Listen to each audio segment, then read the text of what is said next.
I guess we should get started. There seems to be a little bit of confusion about the rooms. This is the Padang room. This is the IRTF Open meeting. If you're looking for the Collier room, you should be next door.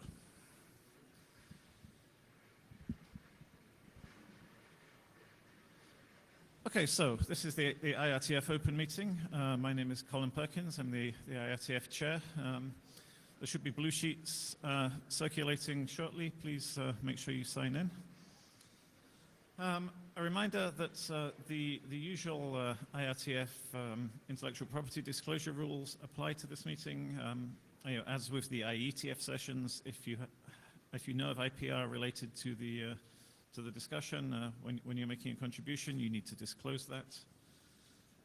In addition, I'd like to remind you that this meeting will be being recorded, and the recording will be made public, and that we have a code of conduct, and please work respectfully with others when participating in the IRTF.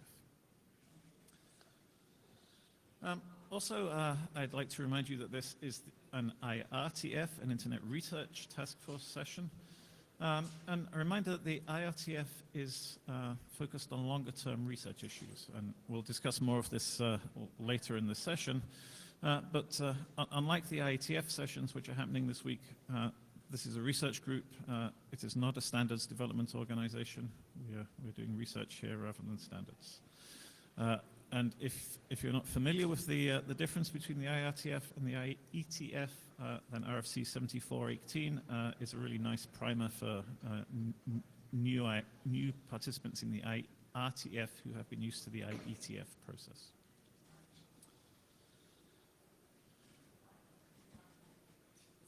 We have a number of ways in which you could keep yourself informed about the IRTF. We've got the IRTF.org webpage, which lists information about all the research groups, about all the other activities we do here. We have Facebook and Twitter accounts. The Twitter account is perhaps more active than the Facebook page, but we have them, and feel free to follow us on social media if that's your thing. We also have mailing lists for those who like things more old school, and please subscribe to the lists. So the IRTF is comprised of a number of research groups. Right? We have 14 research groups in the IRTF, of which 13 of them are meeting this week. The DIN-RG group is not meeting, the Decentralized Infrastructure group, but all the rest are meeting. Of these, 2 of them, the Computation in the Network group and the Quantum Internet group, are proposed research groups. New groups get a year to act as if they are a research group, and then they go for a review, and we decide if they should be made permanent full research groups. The Computation in the Network group will be having that review this week. The Quantum Internet group will be doing that at the next meeting. All the rest are full research groups. The majority of them have still to meet, so look out for them on the agenda, and please do consider participating. In addition to the research groups, we run 2 other activities in the IRTF. Those of you who were at the meeting in Montreal earlier in the year would have seen the Applied Networking Research Workshop for 2019 running in parallel with the meeting in Montreal. I'm pleased to announce that the 2020 Applied Networking Research Workshop will co-locate with the IETF in Madrid next summer. That workshop will be chaired by Miria and Roland, who many of you will know. Look out for the call for papers for that in the next couple of weeks. I expect the paper submission deadline will be in the sort of March-April timeframe, and the proceedings will be published in the ACM Digital Library. This is all done in conjunction with ACM SIGCOM. The other activity we have is the Applied Networking Research Prize. This is a prize awarded for recent results in applied networking research, which may be relevant to transitioning into internet products, related standards, and the IRTF and the IETF. We've got one ANRP prize-winning talk, which will be happening just after I finish these introductory remarks by Wei-Ting Cheng, who'll be talking about off-path TCP exploits and how wireless routers can jeopardize your secrets.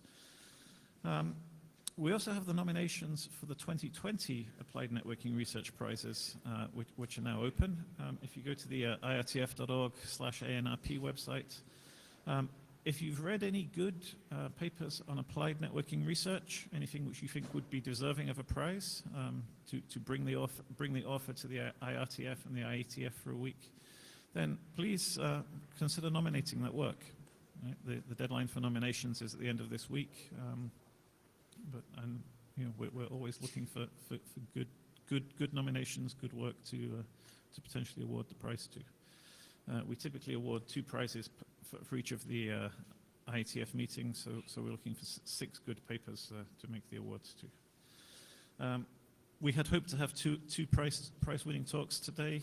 The other speaker, the other awardee, had family issues, which meant that she couldn't attend this meeting, so we'll be postponing that talk and we'll be doing it at one of the later meetings instead.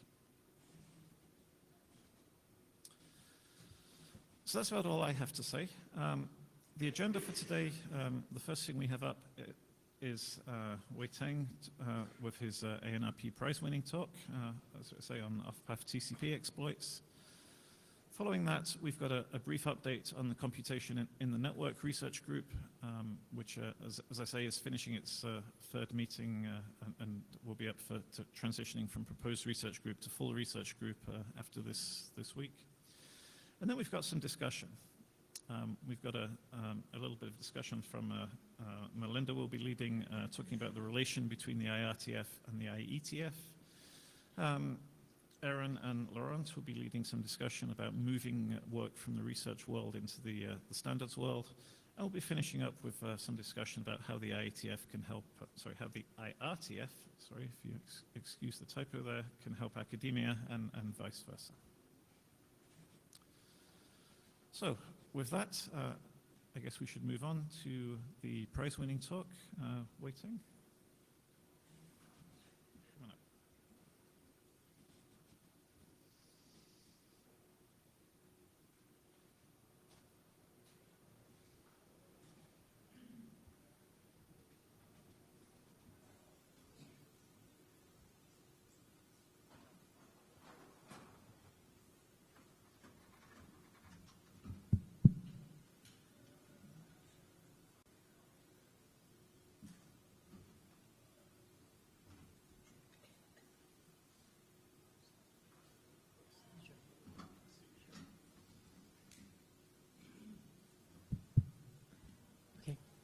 Good afternoon.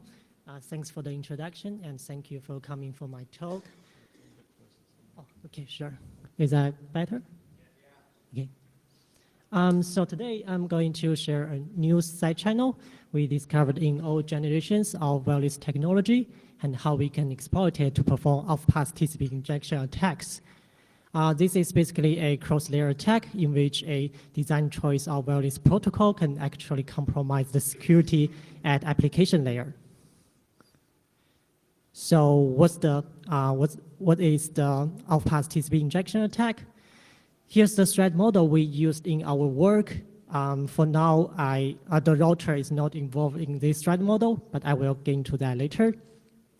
Typically, given 2 hosts, 1 client and 1 target server, malware is able to inject spoof data into the victim connection between the client and the server. The attack is performed in the following steps. First, malware can lure the victim into visiting the malicious website, for example, via phishing email. And then when the victim clicks on the link given in the phishing email and visit the malicious website, a JavaScript will run on the client machine, which can initiate 2 connections, one to the target server and the other one to the off-path attacker. Since these 2 connections are under our control, we can send arbitrary numbers of requests to the target server so that the connection between the client and the server can be kept alive for a long time.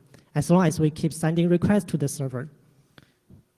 As opposed to man-in-the-middle attacks, where the attacker can intercept the response and tamper the content, malware is completely off-path and cannot eavesdrop any of this traffic.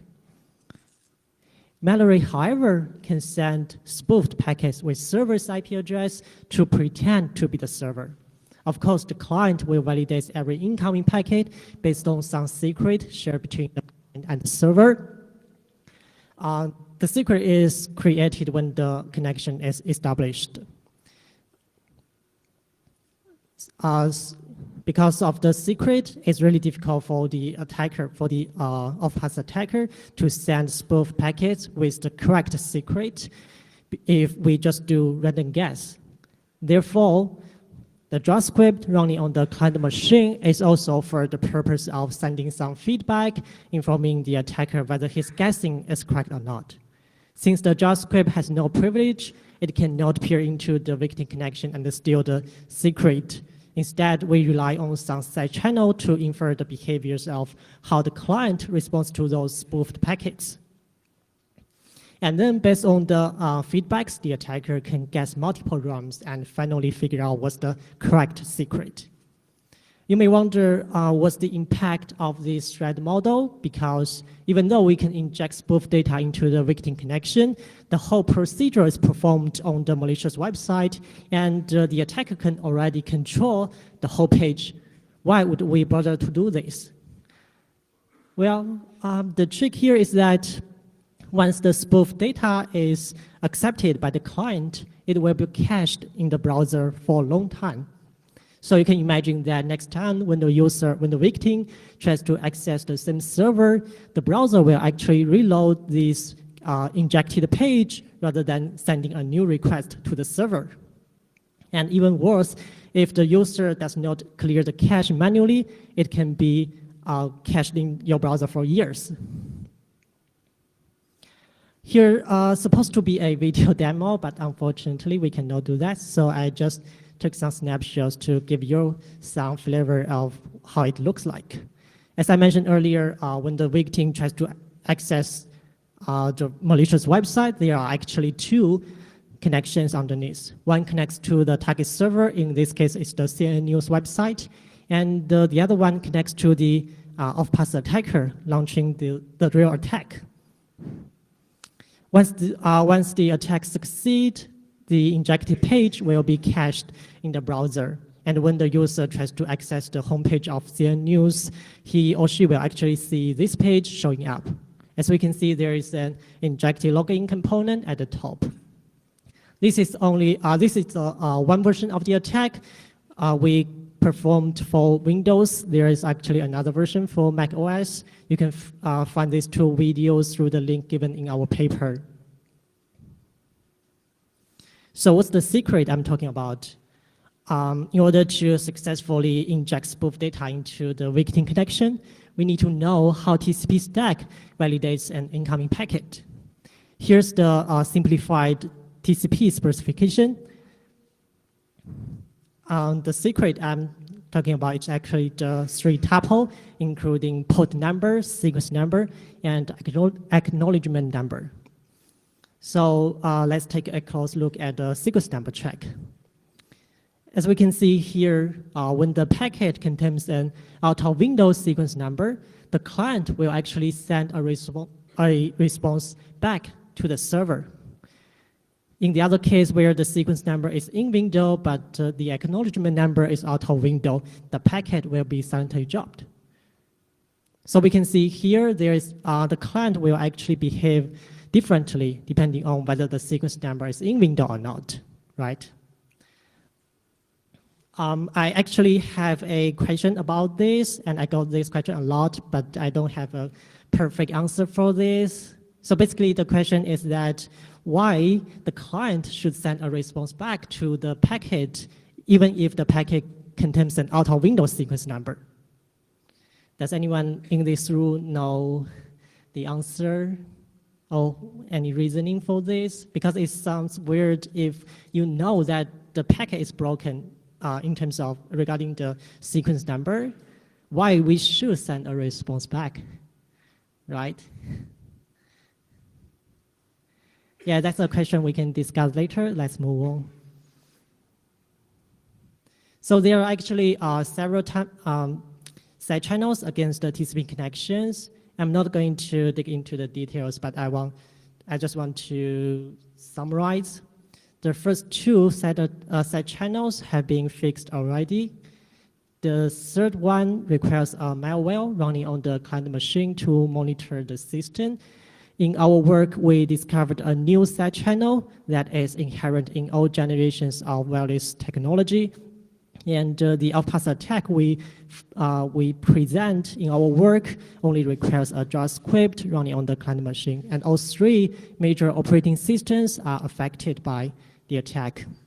It's also worth noting that our attack is the only working one without any mitigation in place, and it's practically infeasible to fix it. So from a high-level view of the side channel attacks against TCP connection that are discovered in prior work, all of them manifest themselves through the following control flow block. There are actually two essential building blocks. First, anytime you have a side channel, there must be some global resource shared between the attacker and victim. In the context of TCP side channels, depending on whether the sequence number is in window or not, the shared state may change accordingly. Secondly, and most importantly, the shared state change must be observable to the attacker. So what's the shared resource we discover in a router? Well, the insight is that the half-duplex nature of wireless creates a shared resource between uplink and downlink traffic. Half-duplex is in contrast to full-duplex. Full-duplex means that both uplink and downlink traffic can transmit at the same time, while half-duplex only allows one direction to transmit at a time. For wireless networks, it makes perfect sense to use half-duplex because if both ends try to transmit at the same frequency and at the same time, it's likely to cause interference, back-off, and then retransmission. Since half-duplex is a fundamental design choice of wireless protocol, it's really difficult to change. Let's consider the following two scenarios in wireless. Let's assume that the client has established two connections, one to the target server and the other one to the outpass attacker. In this case, the outpass attacker can send both legitimate and spoof packets to the client.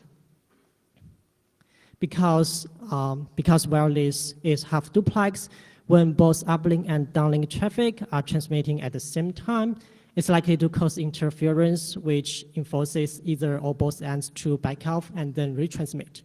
Suppose the client gets the chance to transmit, then the spoofed packet has to wait to be sent later. So that's the third packet. As we can see here, the round-trip time of the post-probe query now is prolonged due to this particular spoofed packet. Let's consider a similar scenario.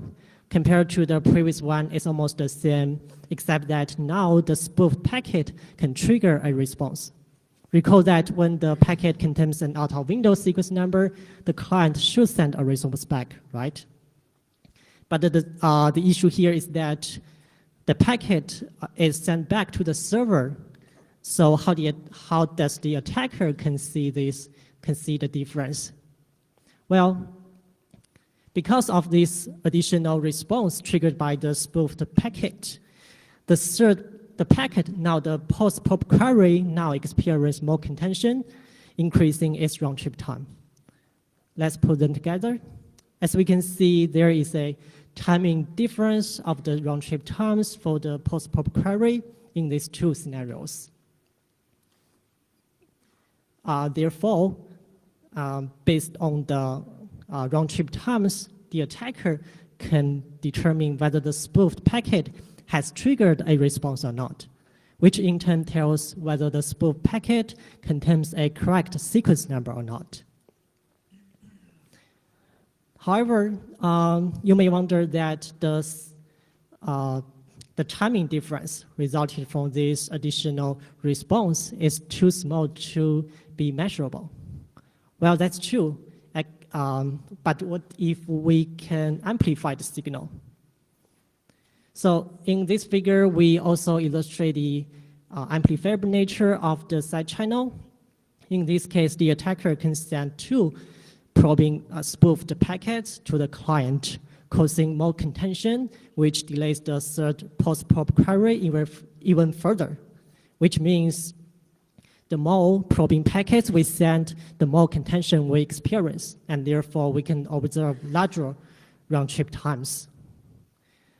I also want to mention that this is not exactly what happens in reality, because reality is more complex than this, but I hope it can offer a concrete example to show the timing difference. So far, we only conceptually discussed the timing side channel and its effect. Now I want to show some empirical test results to understand the real-world implication. We created a total of 16 different setups to make sure that the timing side channel exists in various products. We used 4 different wireless routers and 2 different machines as the client. We also varied the frequency of each router.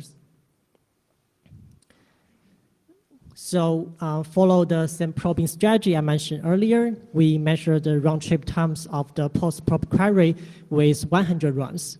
We picked 3 representative test results here. As we can see, the timing difference is clear and measurable. On average, it's about 2 milliseconds. And also, the timing difference grows as we increment the number of probing packets we send per test. We also measure the round-trip times at 2 different locations where the attacker is far away from the victim with round-trip times over 20 milliseconds. Although there is more overlapping between those boxes, the timing difference is still clearly present and measurable. So back to the TCP outpass attack where we want to infer the secret. Let's start with the port number inference.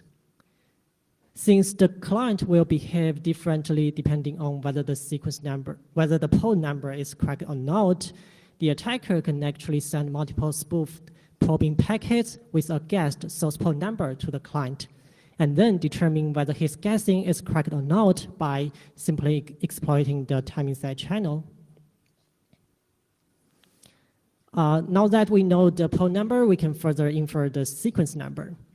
Compared to the port number inference, it's almost the same. We can still apply the guess then check scheme to infer the sequence number. However, the issue here is that it's unclear whether all the operating systems will behave the same as we illustrated here. So we surveyed the latest Linux and the Mac OS by inspecting their kernel source code and developed a test program to measure the behaviors of Windows. This table shows the behaviors of different operating systems when processing 10 identical packets. As we can see here, the 3 operating systems behave consistently on sequence number check, which means that we can always apply the guess and check scheme to infer the sequence number. There's one interesting fact about the behaviors of Windows. I didn't show the number in this table. You can find the complete table in our paper.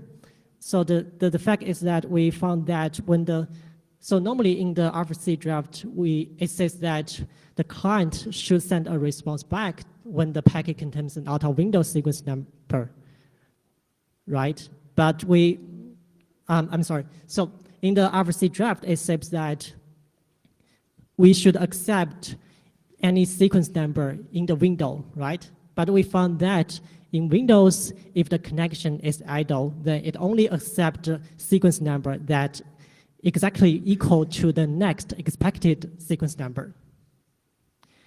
And this behavior is never specified in any RFC standards. So I don't know why Windows have implemented in this way.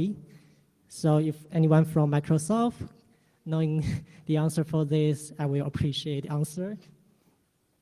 Okay, let's continue. The implementation for acknowledgement number check actually varies significantly from one OS to another. So we propose customized strategies for each operating system by exploiting the HTTP specification and the behaviors of browsers. Remember that our ultimate goal is to perform off-path TCP injection attacks. We don't actually need to know the exact ACK number to perform the attack. Therefore, we can just brute force every possible ACK number. And even though we can still exploit the timing side channel to infer the ACK number, the brute forcing strategy is more efficient, only taking a couple of seconds as there is no waiting for check. So we implemented a complete attack for each operating system. The test results are shown in the up table regarding the success rate and average time cost. We also, to further demonstrate that this attack is practical, we also report the result under a remote attacker scenario, where the attacker is far away from the victim with round-trip times over 20 milliseconds. So how serious is the timing side channel? After we discovered this issue, we reached out to discuss this vulnerability with IEEE 2.11 working group. But unfortunately, we all agreed that this is almost impossible to be fixed at physical and MAC layers. That being said, we still need to discuss some possible defenses and mitigations. One straightforward idea is to make wireless foldoplex.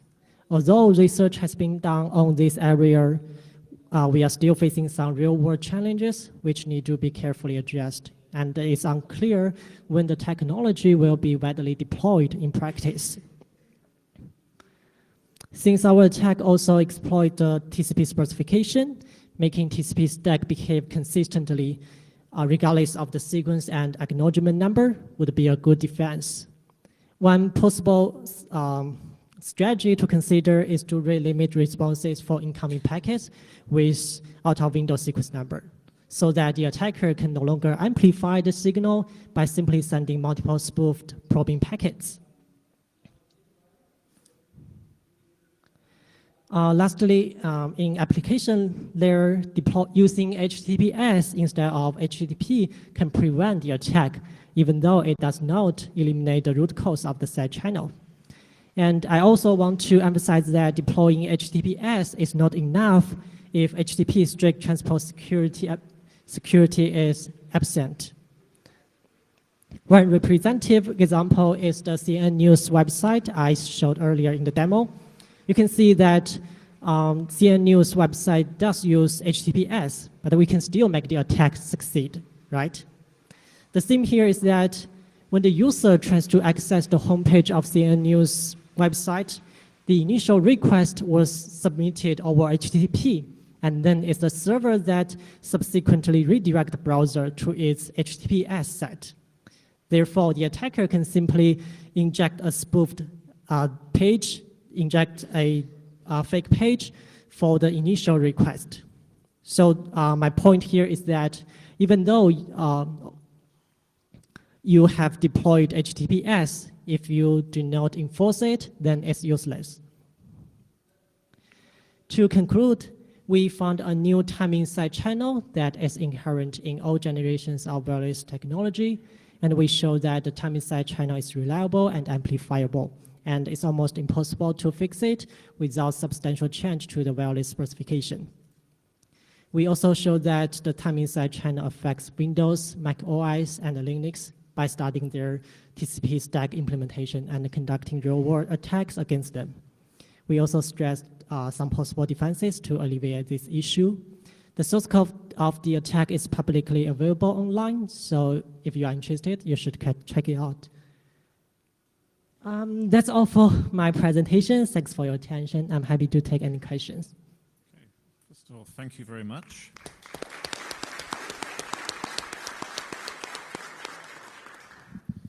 So further questions? This is Daniel Kahn-Gilmore from the ACLU. Thank you for this work. This is really great stuff, and it's a good reminder to all of us that timing side channels can be stepping stones towards other problems. Yeah. So I really appreciate the way that you've connected all the dots here and shown that this can be done. I was curious about your proposed mitigations, whether you've had a chance to test any of them in the same environments that you tested the exploit itself. So in particular, I'm thinking about the mitigations that can be done at the TCP layer itself. Right, the middle mitigation that you described there. If you had a chance to test like modifying the kernel or something like that to see whether it would affect the results that you got for the other attack.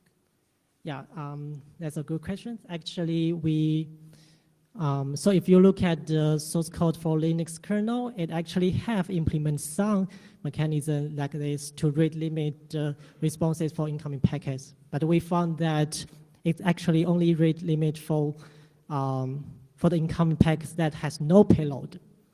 So I'm not sure why they're doing this, but so you can see that you can actually bypass this check.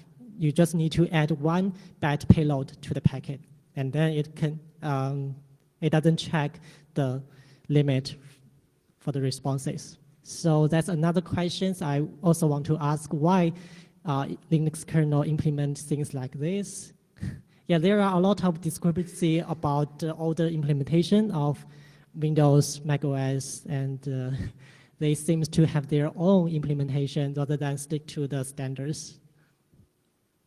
Yeah. Allison Mankin, Salesforce. I really like this, and I also like the questions you were asking about why TCP is the way it is. Yeah. It's a very old protocol, but I think those would be very good discussions to have in a TCP working group, as well as the mitigations you've talked about, and also check on whether the new transport protocols are, making some of the. I think there might be less mistake being made now. But I had a quick question about your evaluation where you talk about the average time cost with slide 35. I was wondering what that meant. What does average time cost mean? Is that for 10 successes to get through in that amount of time? Yeah, we launched the attack 10 times, and then we calculate average time for all 10 attack. For all 10, okay. Because I wondered if connections are typically short, which many of them are too short, is it much harder to make this attack? Yeah, that's actually it's feasible if you, I'm sorry. So I talked about this earlier. So these two connections are created by the JavaScript, which is under our control, right? So we can send arbitrary numbers of requests to the server so that the connection between the client and the server will be kept alive for a long time. As long as you keep sending requests, then the connection will be alive. So the attacker can keep the connection Yes. up a long time. Okay, I hadn't picked that up. Thank you. Yeah, thank you. So I had a question. To what extent is this specific to Wi-Fi? Do you know if other wireless networks have similar issues? So, as I mentioned earlier, this is a fundamental design choice of wireless protocols. So it's, and it of course make perfect sense to use half duplex. There's nothing wrong with half duplex, and the wireless has to deal with it. So so we discussed this issue with the IEEE the 11 working group, and yeah, although they acknowledge this vulnerability, but we can do nothing to it. Do you know if other wireless protocols have similar behavior? Did you look into that? No. Okay. All right. Any more? Sorry, Chris Seal, just to extend that point, even though you don't know about it, presumably it would apply to any system where the last link is half duplex. I'm sorry, could you repeat that? Presumably, the same attack would apply to any system where the last link is half duplex, Yes. even if it's not Wi-Fi. Yeah, conceptually it is, but I didn't find anything using half duplex. Thank you.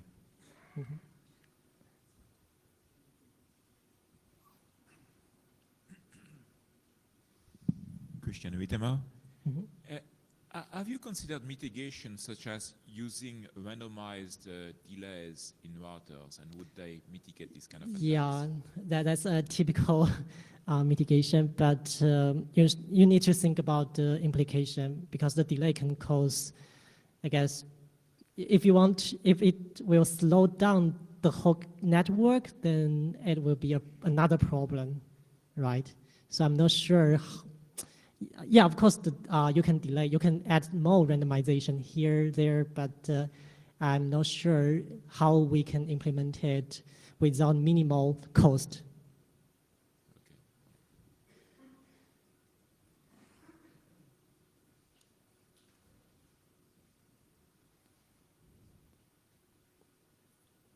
Okay, are there any more questions? No? Okay, well, let's thank the speaker again. Thank you.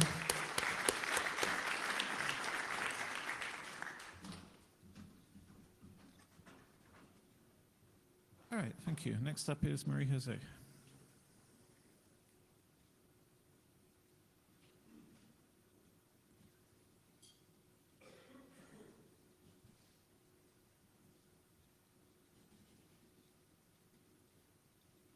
So while Marie-Jose is coming up, just a reminder that come up. Just a reminder that nominations for the ANIP are open until the end of the week. So if you've read any good applied networking research papers, please go to the website and nominate them for the prize for next year.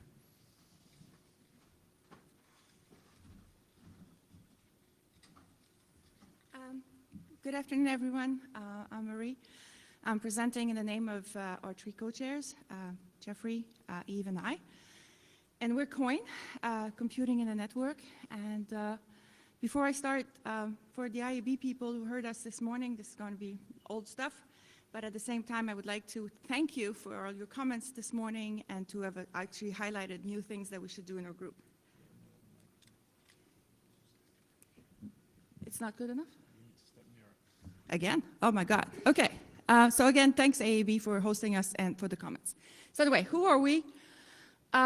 We're the people who want to put computing in a network or network in the computers, essentially looking at the melding of computing, networking, and storage as things go forward. And so we want to foster research in computing in the network. We want to improve the performance for the networks themselves and for the application, especially the emerging applications in machine learning, in industrial networks, and in autonomous systems. Our focus is architectures. I'm actually an architect, so I'm interested in that. Protocols, we have a lot of people in our group who like developing protocols, and also because we also have the link to industrial R&D in the group, a lot of people are looking at real-world use cases, applications, and a lot of work in progress. We are a research group. We are not producing products. We're not even looking at doing products, but we're looking at new ways of using products, new ways of doing research with them, and even fundamental ways of changing maybe the way that we look at how, when we move information from place to another, what can we do to that information to make the whole thing work better? So how did we get there? There was some active networking in the 90s, which was more or less successful, but got people thinking that when packets go through the network, maybe there's some functions that can actually that can go with them. There was work, I would say, in the past maybe 5 years in data centers and especially orchestration of data center elements with the famous Paxos protocol, and I have to keep to this. I have the impression it's hitting me. There was a development by Barefoot Networks, amongst others, of the Tofino switches and who are programmable with the P4 language. Barefoot was purchased by Intel, which gave the whole thing a new way maybe of looking at this computer architecture. Edge computing, for a lot of us, was mainly our careers. It hit a lot of heritage from what people did in information-centric networking, name function networking, distributed network. There's actually another group, a research group in distributed networking that we plan really to collaborate with. A lot of our collaborators are working and worked on something that's called compute-first networking, which actually had two very successful workshops even before that we were even thought about as a potential research group. I talked about the embedded AI and ML, and also, if you think about it, up to now, a lot of people were thinking of applications. There were edge applications, there were cloud applications, maybe more and more just cloud, and there's a lot of applications that are poorly served if you only do cloud in terms of delays, in terms of intermittent connectivity, and a lot of things that maybe you want to do in between the two edges. So our history, we first met in Montreal, close now 18 months ago. It's not Infocom, it's SIGCOM. We had a lot of meetings there. We met people at Usenix this year. We met in Bangkok, we met in Prague, we met in Montreal during the summer. We're meeting here. We had two web-based interims, and we had two hackathons on P4 and data filtering in Montreal, and actually over that weekend. We're meeting this week on Friday, so please come. We're very lucky that we have a bunch of collaborators around the world. I was proud this week that we had also people from Singapore who collaborated to the hackathon and people from South America, so I think it was great that we were basically having people from everywhere. And so we have a really good mix of computer scientists, application developers, implementers, and people in industry. So it creates really a great way of discussing about where this is going. This is our work matrix. This idea that there's the cloud, there's the edge, there's everything in between, and how can we distribute the computation inside the network to essentially make things better. And to make things better, it's not a single thing, and it's not a single set of requirements, and it's not a single set of performance indicators. It actually depends on what the application and what the service needs. I don't have a lot of time, so I'm going to go fast over this, but this is all part of the discussions that we've been having for the past year. Where do we want to put these things? Obviously, not all boxes will perform network-related functions. There was actually a comment this morning about the fact that there's encrypted transports, and some of these things will not be compatible. What does it mean to do packet processing? To which level do we want to act on the packets? Do we just want to filter them so we can do something once the information filter with the residual error, which actually, the residual packets, which would be something that is very much related to AI. Maybe we just don't want just to do compute, but also storage. I said if we do packet filtering, we may want to store these things. Where do we want to store these things? How do we deal with discovering where they could be stored? How do we deal with the security of that data, the privacy? So it's all part of that.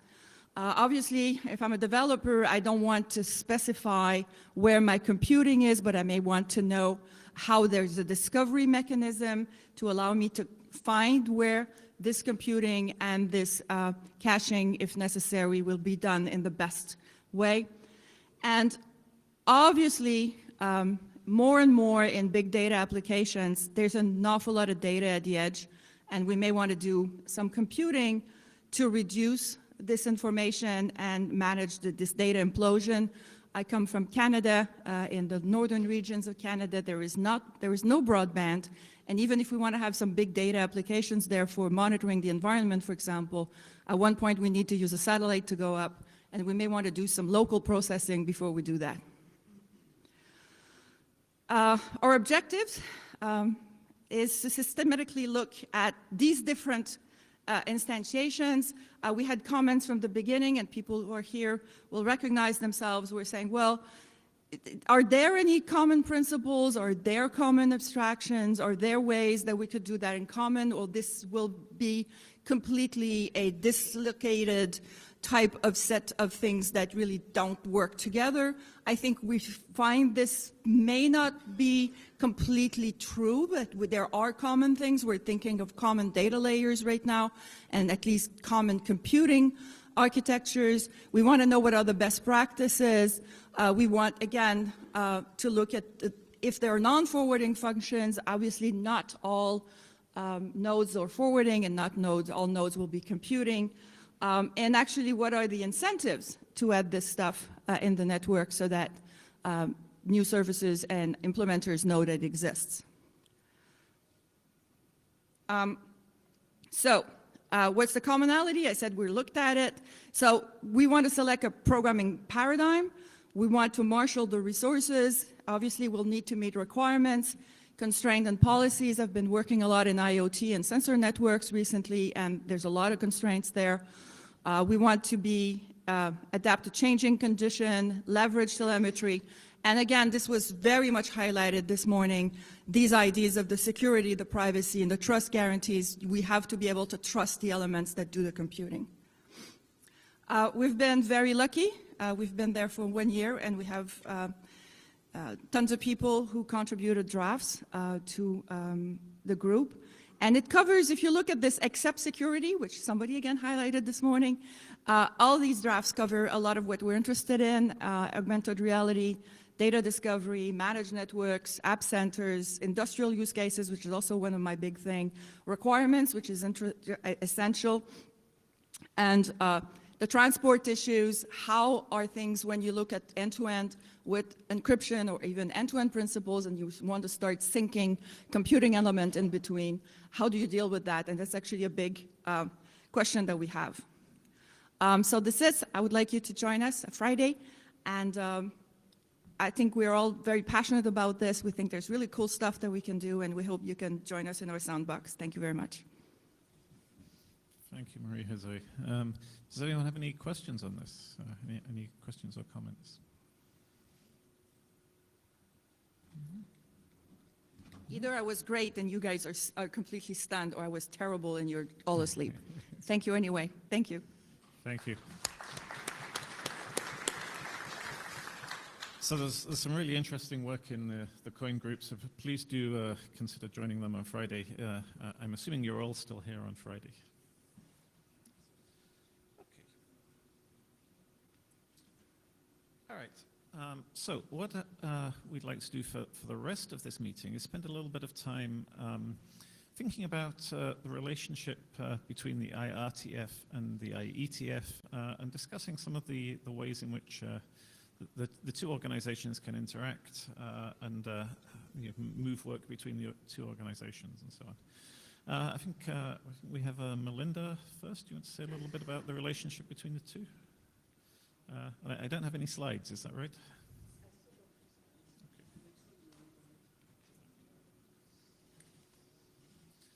Okay. And we try not, we'd like this to be interactive, so if you have any opinions, please do jump up at the mic.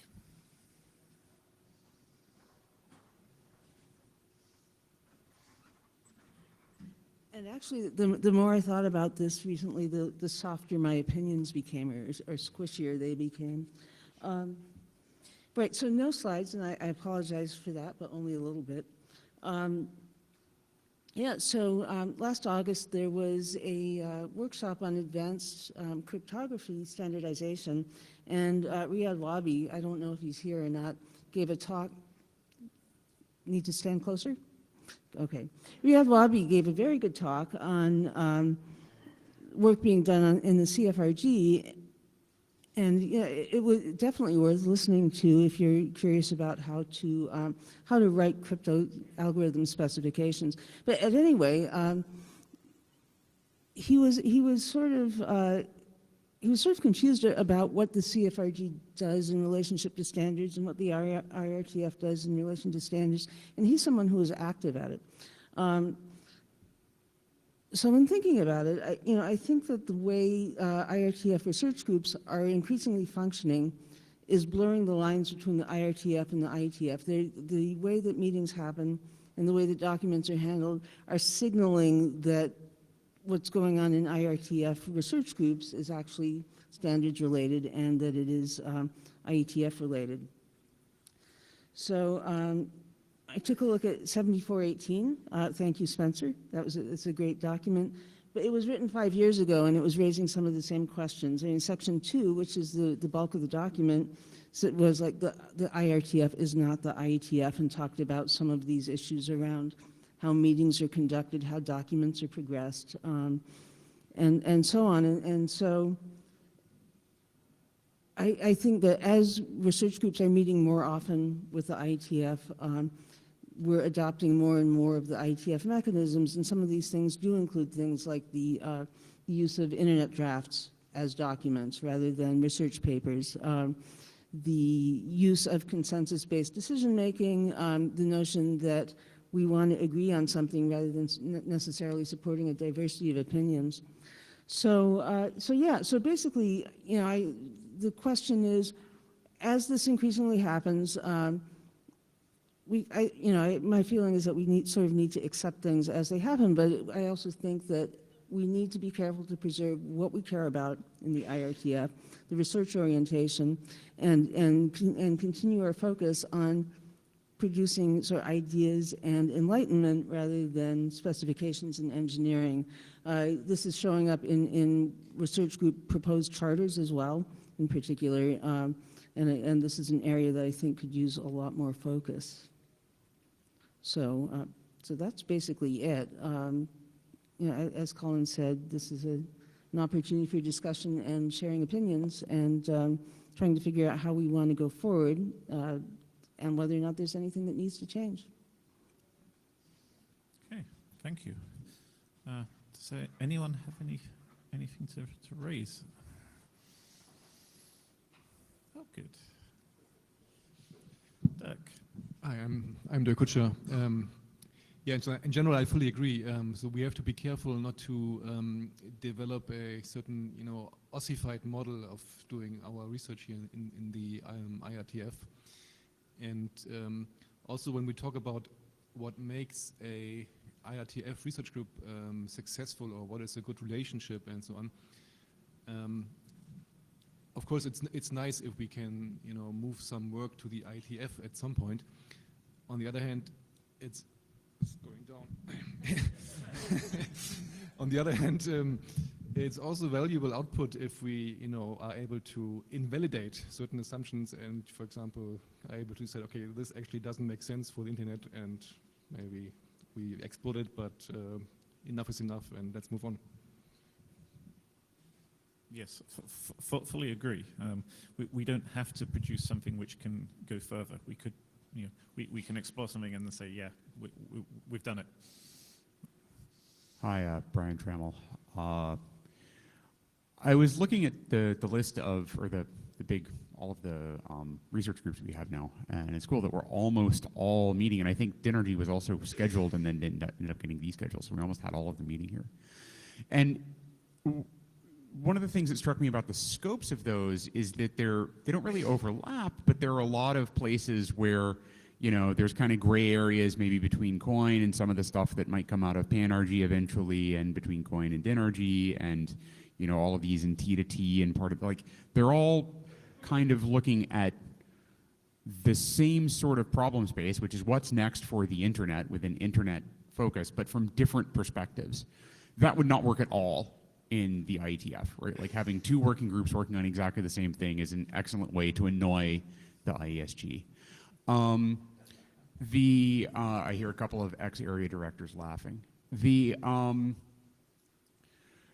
idea of the IRTF as sort of a lab for the IETF, I think you actually do see it in the set of research groups that we have right now. I really like Dirk's suggestion, right? Like, so or actually I'm really jet lagged. One of the two of you just said this about like, hey, we have to be a little bit bolder about allowing things to fail, right? Like, so, or like, let's spin it up and let's have a look at it. And the idea that the success is something's going to come out of this, it's going to go into standardization, shouldn't be the goal. And maybe I'm just saying that because I'm a co-chair of PanRG, which has like a very, very, very long time scale for anything that might ever come out of that and be standards, right? So yeah, I think the let's keep throwing things at the wall and see what sticks model works pretty well. I think we've done a pretty good job of avoiding an anti-pattern that may have shown up in the past that was, you know, a research group is your consolation prize for a failed BOF. I think continuing to push back on that anti-pattern is a good, and I also say that as a co-chair of Panergy. I think pushing back on that anti-pattern is a good one to continue doing. So yeah, I think we're actually doing a pretty reasonable job here.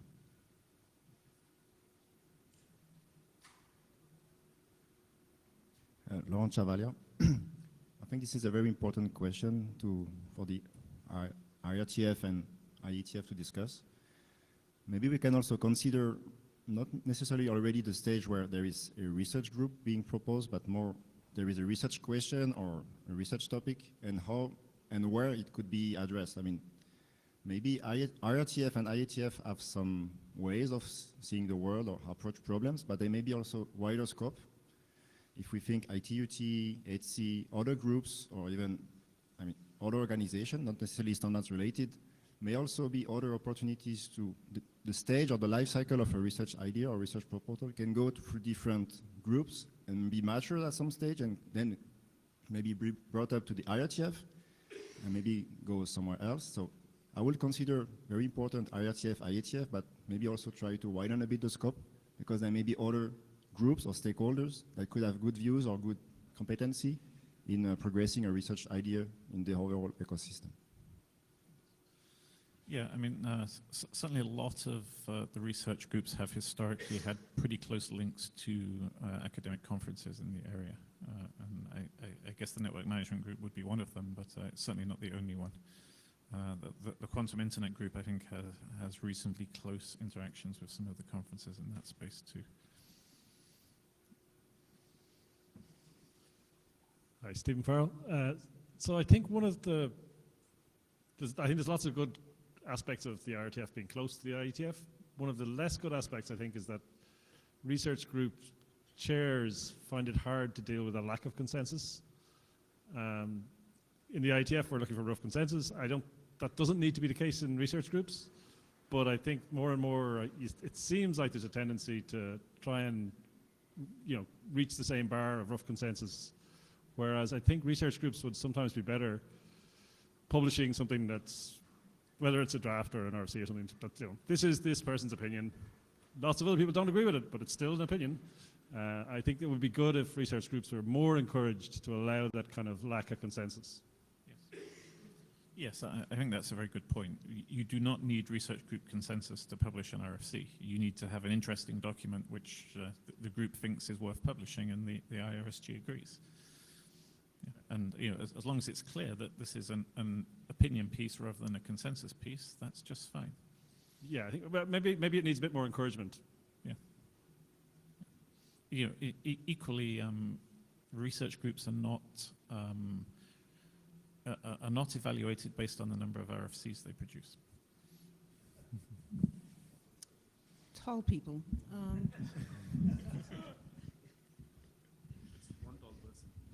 One tall person. Right. Wow, now I forgot what I was going to say. I did forget what I was going to say. You go ahead. Jenna Iyengar. So I want to second what Stephen said. I think it's valuable for IRTF research groups to recognize that the processes of the IETF might be convenient because they're familiar, but they're not necessary. And we certainly shouldn't stick to them as though they are required. I've just been considering how to, as chair of ICCRG, I've been trying to figure out how to publish documents in ICCRG and what it means for us to publish documents. And I've been in conversation with CFRG chairs and other folks and trying to understand that. At the end of several long conversations, the conclusion I came to was, doesn't fucking matter. You do what you do and you publish something useful. And ultimately, whether it gets used or not is a function of a large number of things. But our goal in ICCRG is to publish documents that are interesting, that might be relevant, and it's not so much to try and come up with one right answer for various things. So I want to just take a moment to say that it's very useful, I think, for the IRTF to be associated with the IETF because it gives relevance, it gives a space where we can understand problems from a practical point of view, from what matters to the standards point of view.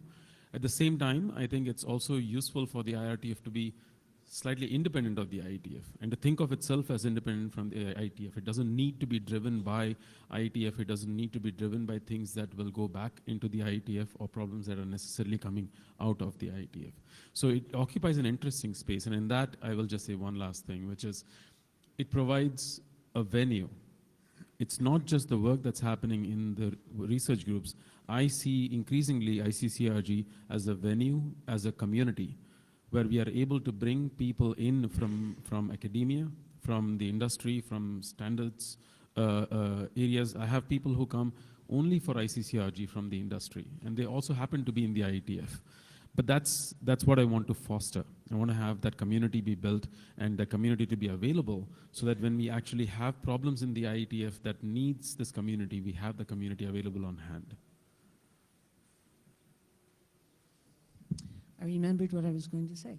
You know, we've talked about the IRTF not being a forum for sort of advanced engineering within the IETF context.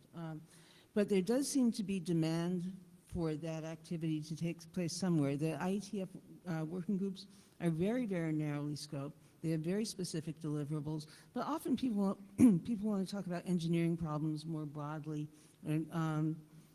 And because there is not any place for that within the IETF, I think that tends to push that into the IRTF a bit.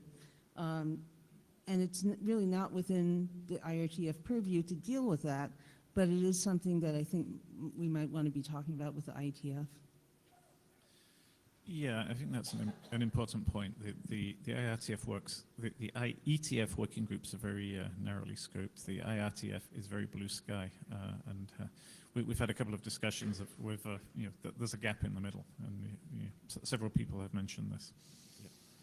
Dejan Bogdanovic, I wanted to say the same thing, and we can take an example of the Network Management Research Group and the NetMod NetConf, you know, where one is very detailed, you know, down to the bits and pieces, and the other one is very blue sky, and sometimes challenging some of the thinking about in a new framework, new architecture, how to do things that are being done in the IETF.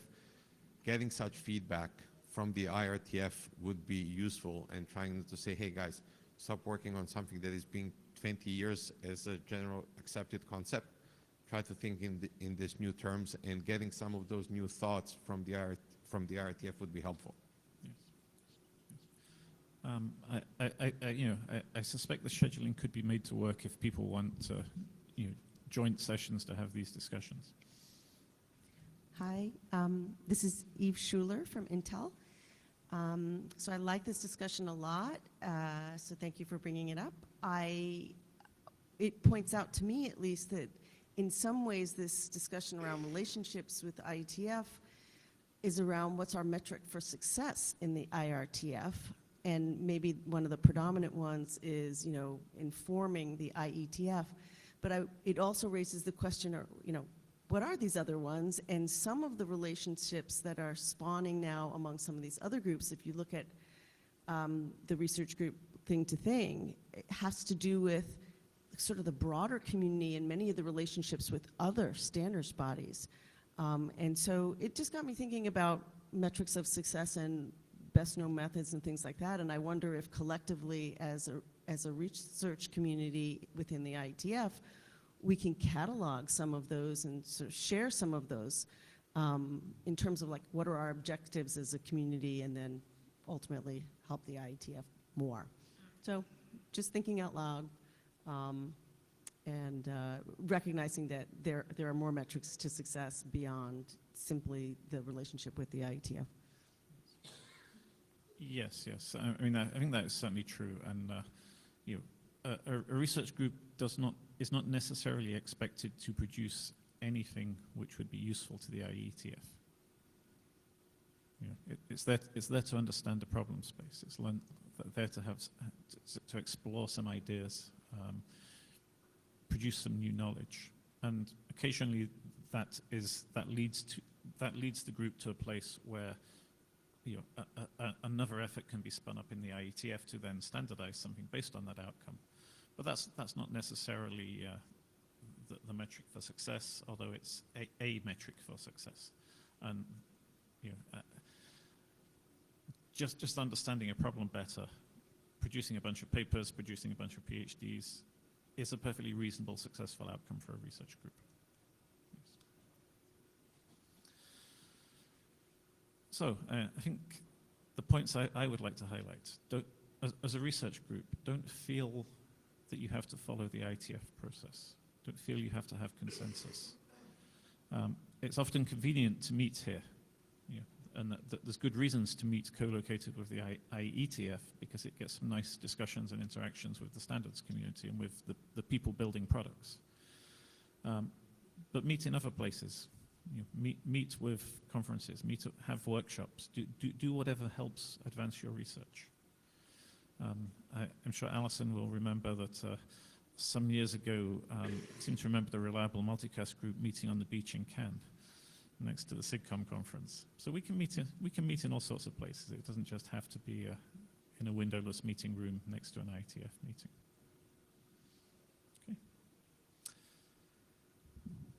Okay. Tim Buttenberg, I think actually that's a very interesting remark because this also promotes the IETF in those other places. So we talked a lot about how the IRTF maybe can contribute to the IETF, but let's not forget that there's also another way around, so that there's that this is an opportunity to maybe get new people interested in what we are doing within the IETF as well. So thank you for the remark. Yes, it's a way of fostering discussion between the industrial side and the very academic side. I think that's a very nice role the IRTF can play. Okay. All right, next up is it Aaron or Laurent? Or?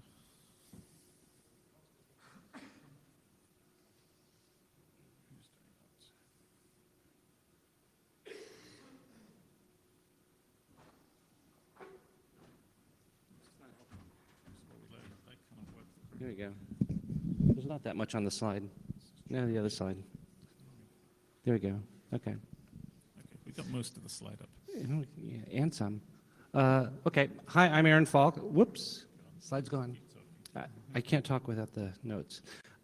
So before Colin was IRTF chair, and before Allison was IRTF chair, and before Lars was IRTF chair, for about 6 years I was IRTF chair. And Colin asked me to and Laurent to work together to prompt some discussion on examples of IRTF-IETF collaboration. And so this is mostly one person's opinion. Maybe folks will disagree with some of these. But I think there's a lot of different models that are represented on this slide of things that I think work well and some things I think are anti-patterns and some which might or might not be good patterns. Some of, you know, probably more, some cases I'm unsure, in some cases I just don't know enough. But so let me just walk through a few of these and maybe folks can add to them or come up with some other examples. I think that the more that we can share best practices of how IRTF-IETF collaboration works well, the better it's going to be. And you'll notice the arrows don't always point in one direction. I think a good recent example is the ICC NRG, the congestion control. I think I have an extra letter. The congestion control research group. I got it wrong, but the congestion control research group has performed a valuable role in vetting congestion control proposals. There was a time when people would bring their research project in congestion control to the IETF and ask us to put it into TCP, which has a number of fallacies in it. One of which the IETF doesn't standardize congestion control, or at least it didn't then. I guess it's more down there now. But also that there wasn't really there's a lot of questions in terms of how things are going to work in the real world before you start to take a position as to whether it's something that you want to roll out into the internet. And so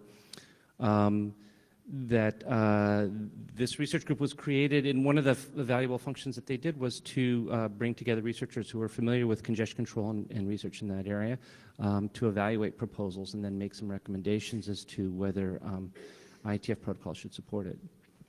A different example is in the delayed tolerant networking folks. This was a fairly large research project, multi-institution research project, who wanted to see the protocols become standardized, but there are a bunch of open issues. And so a research group was created to come up with, to kind of sort through what the research community had done and implemented.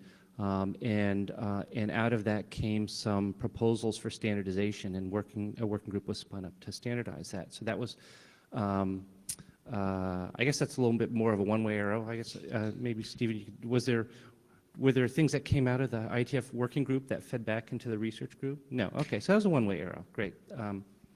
Network management research group.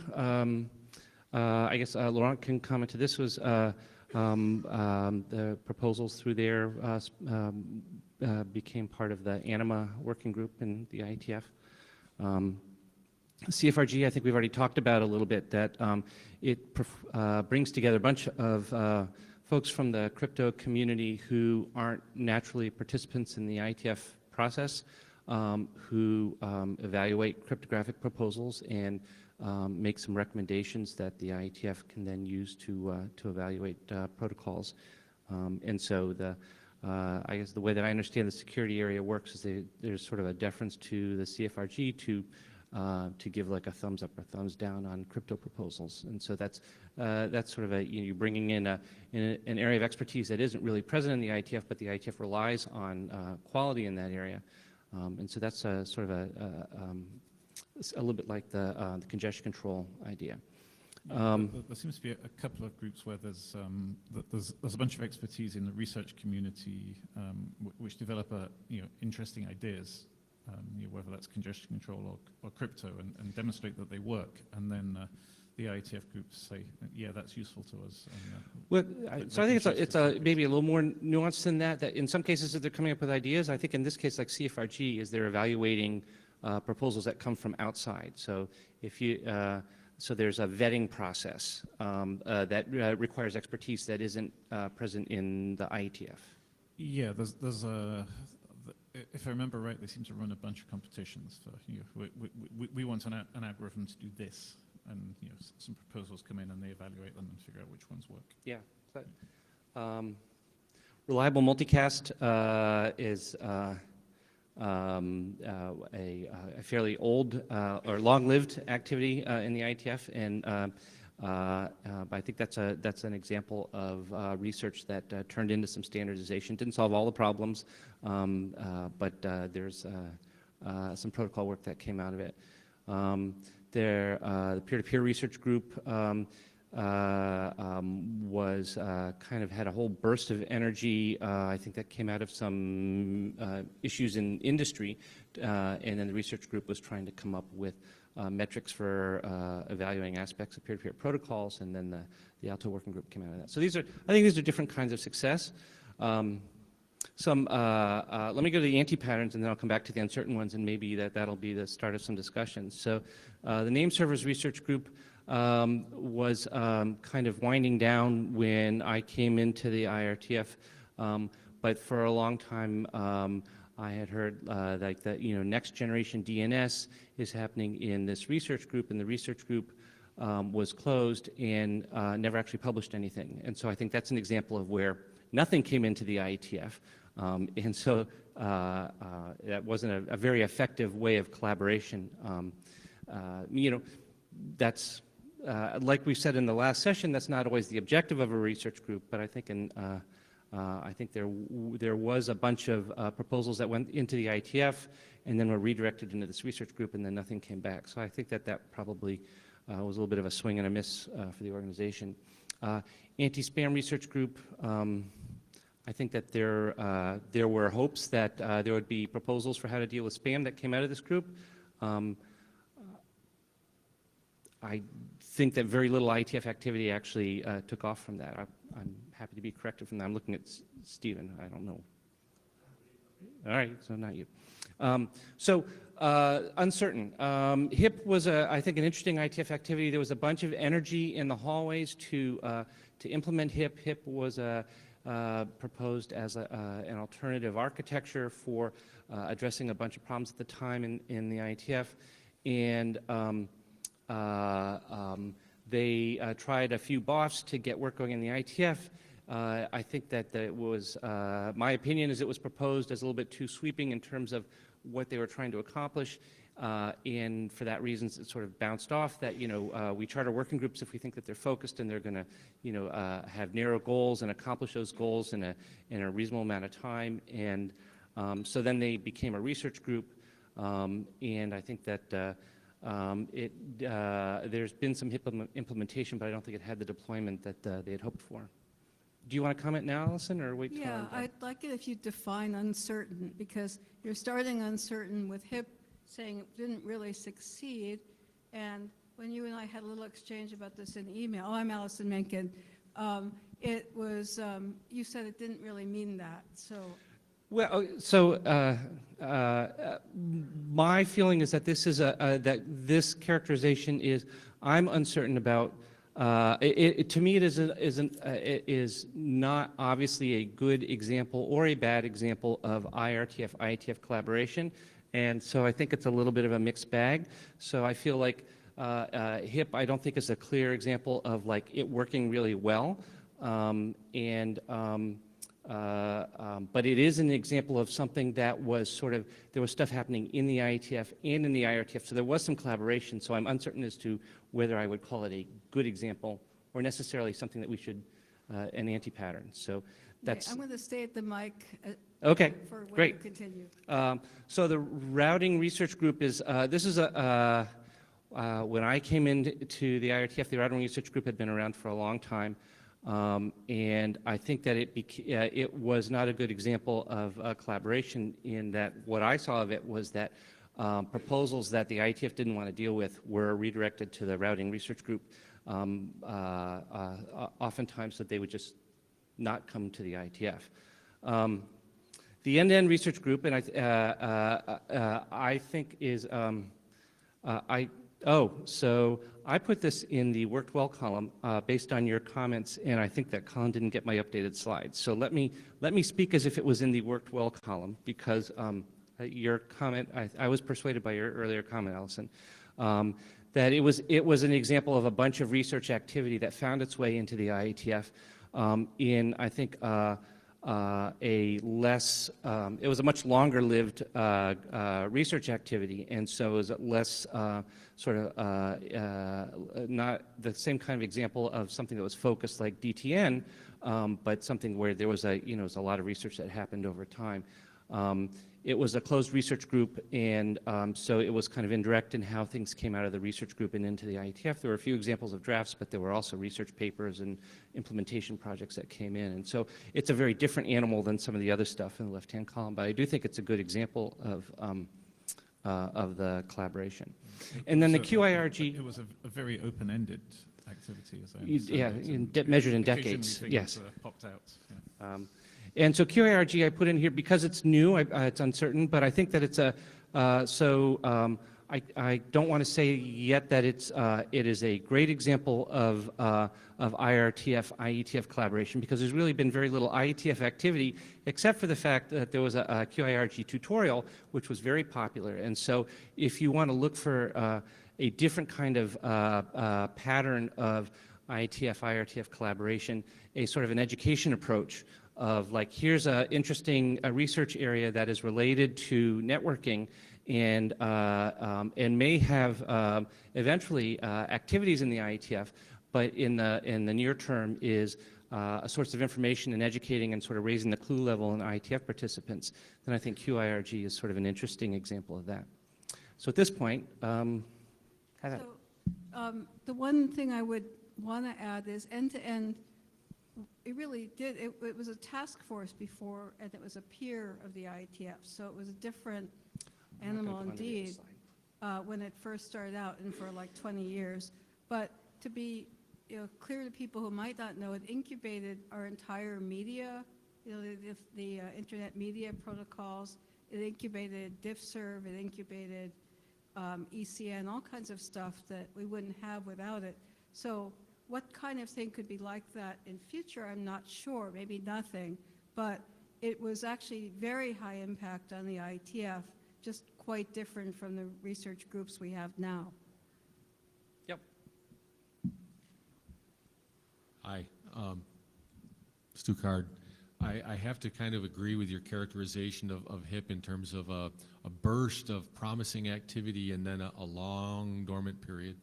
But I would like to say that the rumor of HIP's death is greatly exaggerated, and I think the reason that it may not have been a poster child for IETF transition is that perhaps it transitioned a little early before there was a clear application pull for the technology.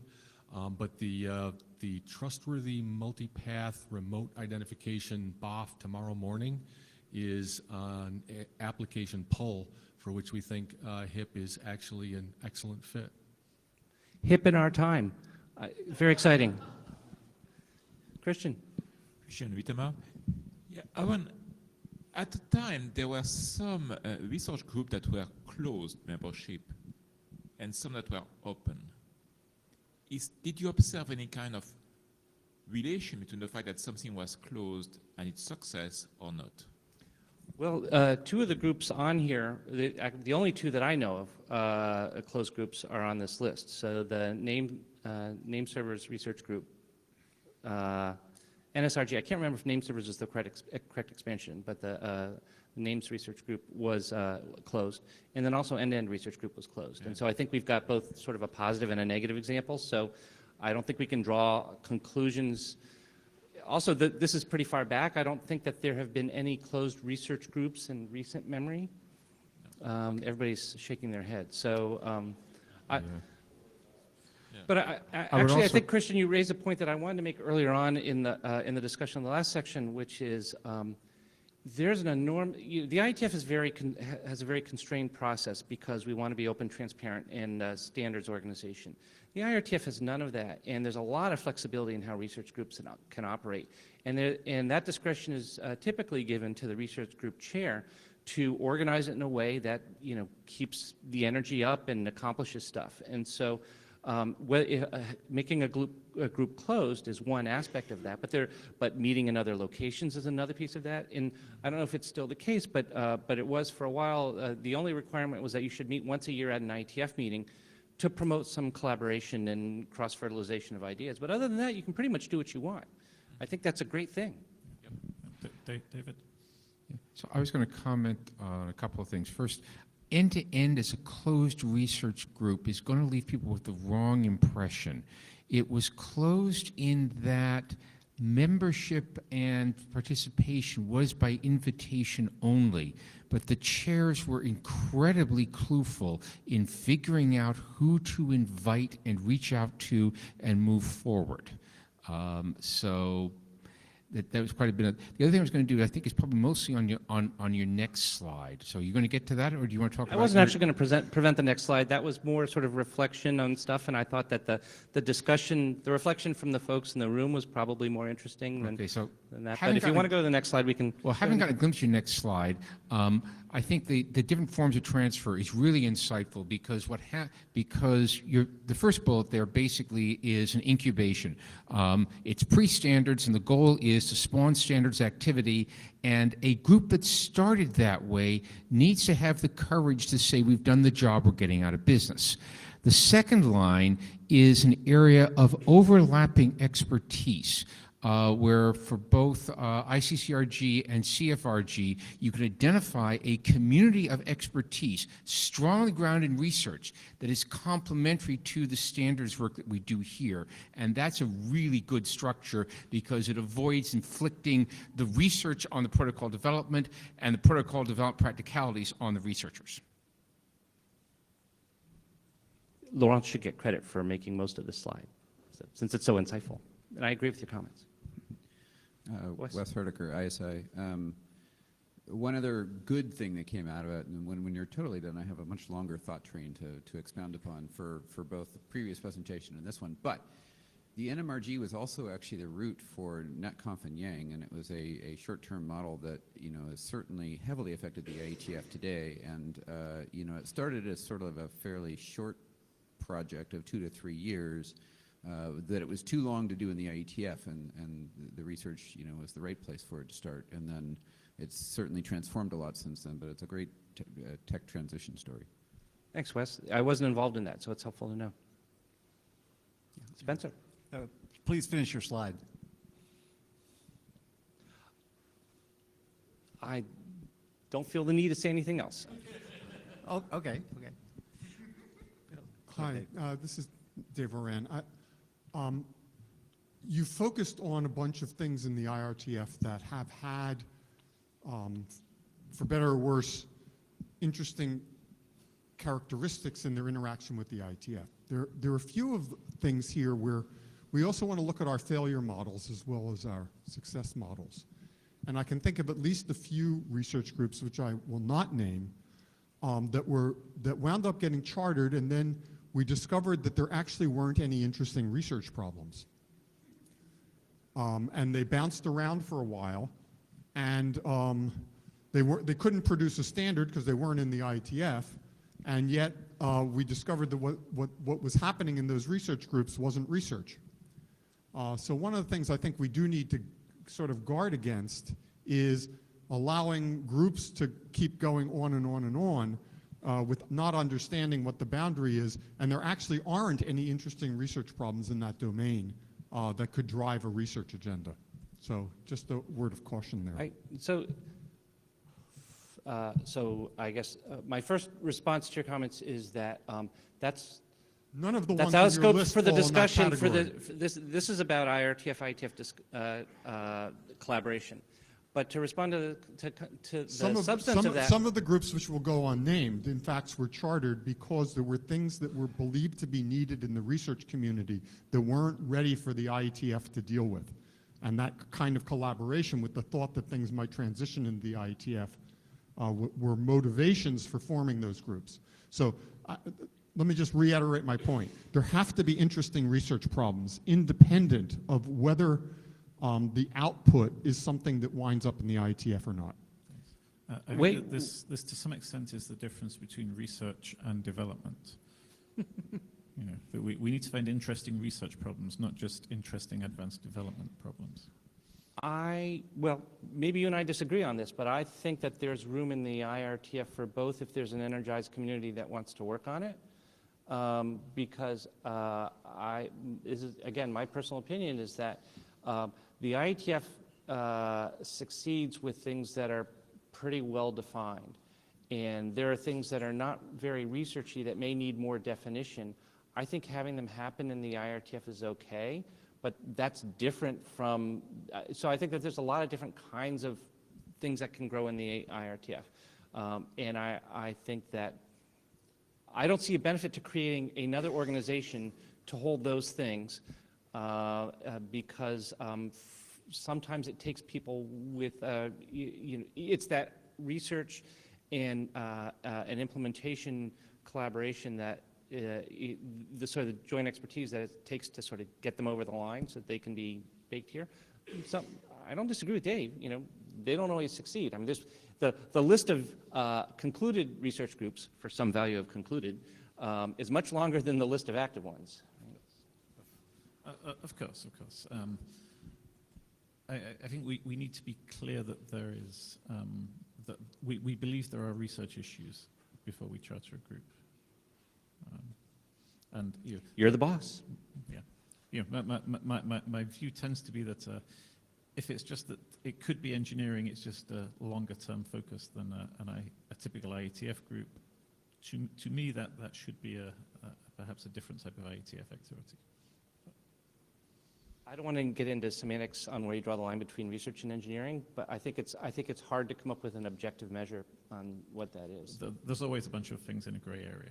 Yeah, but but ultimately the judgment on whether it's in or not is yours. That's what counts.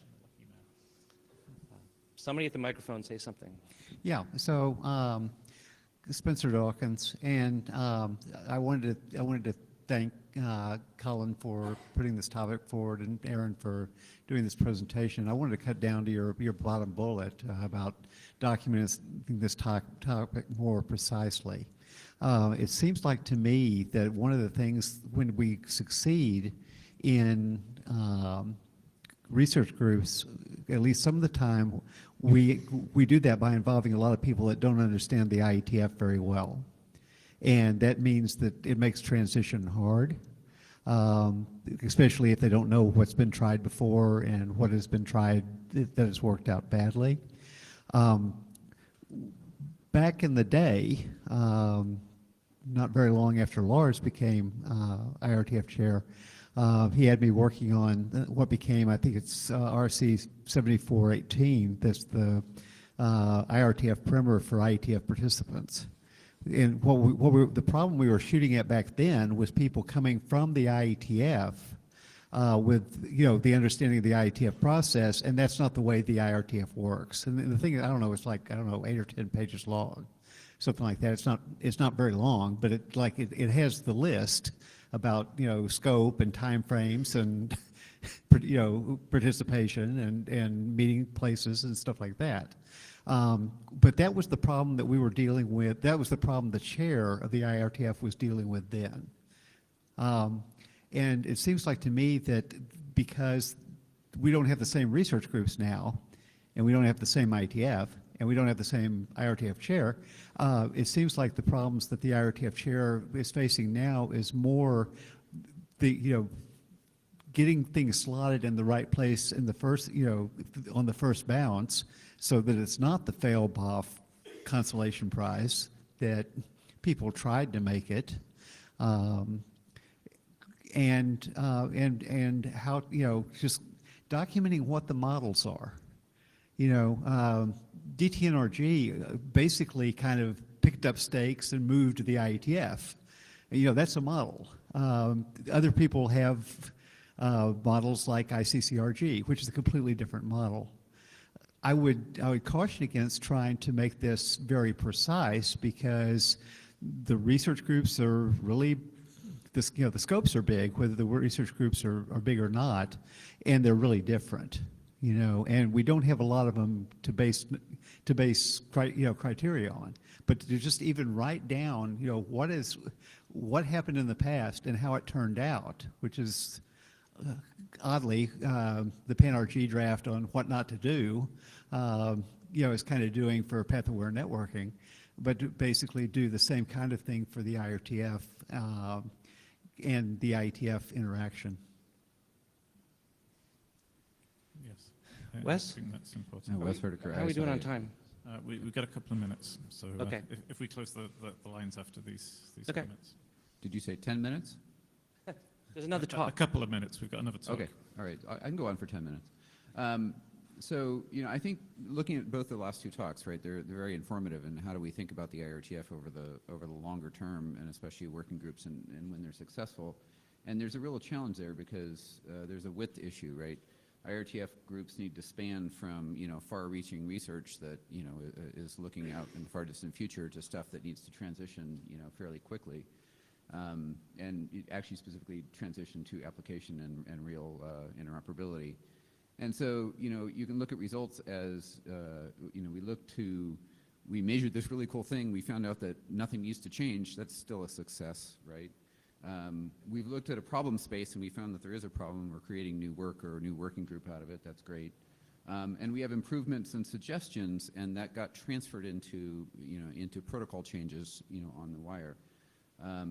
So that's the easy thing, but the thing is the success possibilities for a research group are so wide that it might actually be easier to look at what do we not want. And so I have a couple of examples of that, of which, research groups that fail might include research groups that produce no documents. I think you had an example of that. Research groups that looked at a problem space, found a solvable problem, but failed to find an audience, right? Where it just sort of fell on deaf ears, and then that would be a problem. And similarly, deaf ears when you discover protocol deficiencies in existing stuff based on research that failed to actually transition to fixes. And like actually the winner presentation from today is a good example of that. I was trying to figure out how can we get that fixed, and if it doesn't get fixed, that's to some extent a failure.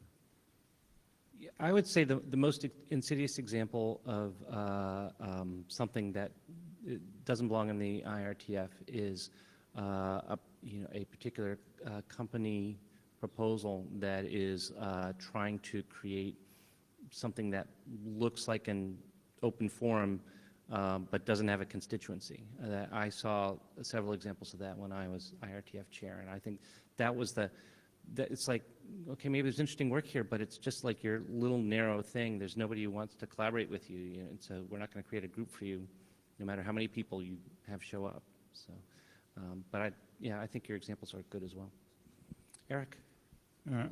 Eric Nordmark. So listening to you guys debating on stage sort of the boundary between research and advanced development, I mean, I think that there is this other space where what does the IETF do versus the IRTF when there's some new work coming in, and people sort of have some vague notion that there might be something here, but the proponents don't seem to be able to describe it very well, or sort of, is it because they don't understand the problem space, the solution space, the constituents, but it's rather vague, right? And those things get tossed around, and sometimes might depend on IRTF chairs. Some of it might have landed in the IRTF. Other times, the ADs have worked with these people sometimes for many IETF meetings to try to sort of distill something out of it. Sometimes the IAB or an IAB member gets appointed as a shepherd to try to help them, and maybe it leads to a BOF or something. But that's one of the challenging spaces where we believe that we want to be open and invite this new work, but it's not necessarily that well formed. And I'm not arguing that should land in the IRTF. It's just that we collectively should sort of figure out a way of handling that, right, as opposed to it being bounced around. But I think that's an excellent point. Do you have a proposal? No.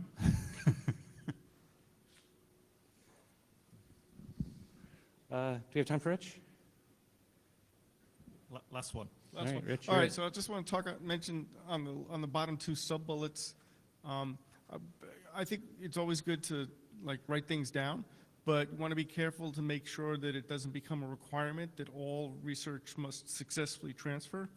And the learnings, I think, if written from the ICFRG side, from the research side versus the IETF side, they might be very different, which would also be interesting. Yeah, it's a good point. I should have added a column on my chart that was no transfer, and it was still a great thing because there's a bunch of research groups, especially that are active now, that fall into that category. Okay, thank you, everybody. Yes. So thank you, Aaron. And yes, to be clear, there is absolutely no requirement that anything transitions in standardization. We as a research group, the idea is to develop some ideas, some technology. A group of people may look at the outcome of a research group and say, this is appropriate for standardizing. They may not, and it's a success either way, as long as we learn something.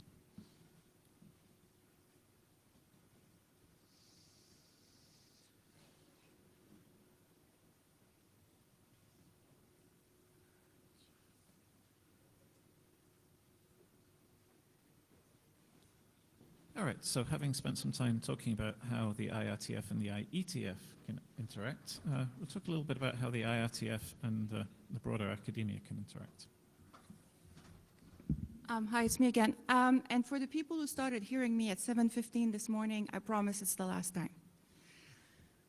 So this started, I mentioned when I did the COIN presentation that we had two interims, and this discussion actually started at our last interim in October, And we figured out that it was a topic that was much bigger than a research group. It was something that was for the whole IRTF. So I would like to thank everybody and the COIN community. Jana talked about communities. Well, that's one of them. And especially Lars, who sent us a set of very interesting slides. And actually, I borrowed one. So that were the comments. Academics do not do drafts. Good point. Attendance from professors and students is often very difficult for questions of budgets, and because we seem to be the roaming conference here, and it's true, it costs money. We need to do a better job of connecting academia and IRTF. I agree. The other inputs, one of them was from Colin, was that, well, there's more than drafts. The drafts is the IETF way of moving forward, but maybe there's something else. And maybe the typical draft format is ill-suited for research discussions, and also the typical draft presentation format. At a lot of IRTF meeting, we would like to know the progress of the research or the new ideas in research, not just the delta from the last version of the draft. So we decided that, okay, let's get some thoughts around this, and let's look also what happened in the past. And I promised someone I was going to discuss this, but a few years ago I was on an HDR evaluation in France for somebody who had an impeccable way of applying for this. I didn't even know how we could say that this person was not going to get this. And then one of the reviewers said, but look at his publication record. He's got 8 RFCs, but not a lot of publications. And my first thing was that he's got, wow, that's amazing. And that if you think of the usual people who read a conference paper, there's 3. Think of how many people read a draft before it becomes an RFC. And the amount of comments that you get from all kinds of people, from all kinds of sources, and I thought it was amazing, but it was actually highlighting a fact that in academia people do not really understand what a draft and what an RFC is. So the top concerns was again that these drafts, and standardization in general, but we're IRTF, we don't do a standardization, but that drafts are poorly considered in academic circles. Well, probably because people don't know what they are. The other point was that we needed to have more dissemination of the research group activities. A lot of people don't know we exist, or have they know maybe one research group exists, but they don't see how it fits, with this whole ecosystem of internet research. And there were the travel and the participation aspects. Well, I'll go back actually, because the first thing that I think was very easy to resolve even on the call was the travel, because more and more there's people who are participating remotely to this, and if it's not for the 13 hours ahead or the 16 hours ahead or waking up at 2 in the morning to attend a meeting, you can participate remotely and that won't cost you anything. So that was, for me, was moat. The other ones were much more important.